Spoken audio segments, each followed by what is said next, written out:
Magandang gabi po. Narito na po ang magiging lagay ng panahon ngayong gabi at bukas ng Huwebes, November 30, 2023.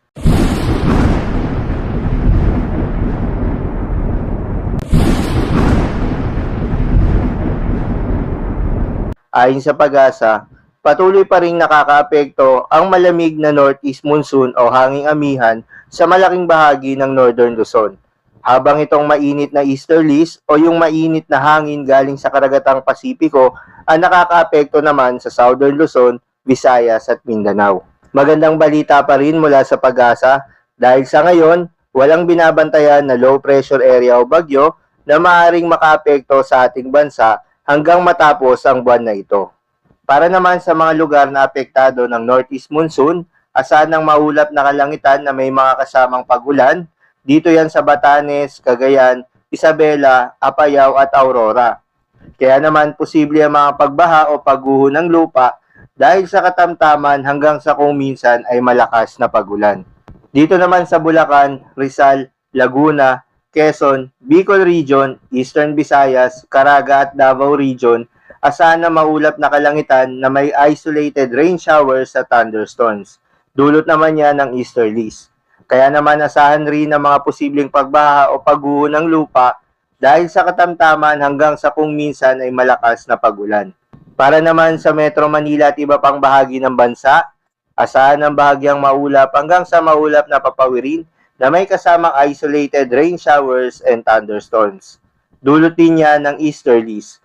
Kaya naman posible rin po ang pagbaha o pagguho ng lupa during severe thunderstorms. Kaya sa mga kababayan po natin, iba yung pag-iingat po, lalo na po sa mga lugar na inuulan na noong mga nakaraang araw pa. Kaya naman huwag kalimutan magdala ng payong o anumang pananggalang sa ulan sa tuwing lalabas ng kanilang bahay.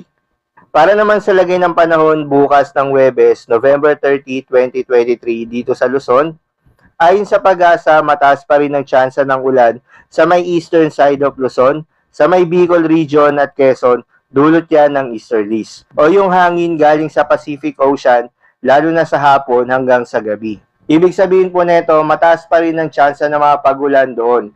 Kaya naman iba yung pag-iingat pa rin sa mga kababayan sa mga posibleng pagbaha at pagguho ng lupa. Huwag din kalimutan magdala ng payong o anumang pananggalang sa ulan kapag kayo ay lalabas ng inyong tahanan. At dito naman sa Aurora, gayon din sa malaking bahagi ng Cagayan Valley, asahan pa rin ang maulap na panahon at sasamahan niya ng mahina hanggang katamtamang ulan, dulot naman yan ng northeast monsoon. Habang dito naman sa bahagi ng Northern Luzon, Ilocos Region at Cordillera Administrative Region, asahan pa rin ang bahagyang maulap hanggang sa maulap na kalangitan na sasamahan lamang ng mga saglit na mga pag-uulan. In general, ang Northern Luzon ay mananatiling malamig ang temperatura pagsapit ng madaling araw. At dito naman sa nalalabing bahagi ng Central Luzon, Metro Manila, natitirang bahagi ng Calabarzon at Mimaropa, partly cloudy to cloudy skies pa rin, nasasamahan lamang ng mga isolated rain showers or thunderstorms. Lumako naman tayo sa Visayas. Pinakauulanin pa rin itong Eastern Visayas, umaga pa lamang meron ng kalat-kalat na pag-ulan or thunderstorms, kaya naman posible ang mga pagbaha at pagguho ng lupa. Habang sa may western at central portion of Visayas, partly cloudy to cloudy skies na may tsansa pa rin ng mga saglit na pag-ulan, lalo na dito sa may Aklan at Capiz.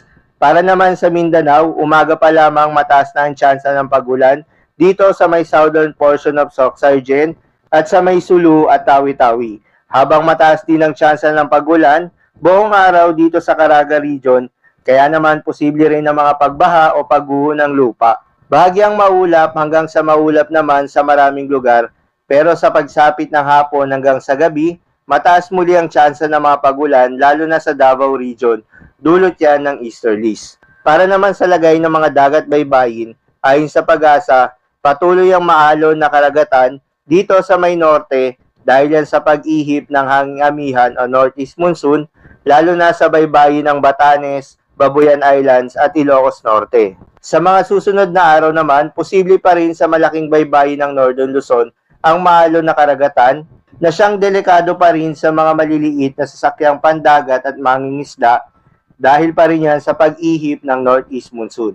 So ayun lamang po para sa lagay ng panahon ngayong gabi ng Miyerkules. Keep safe everyone.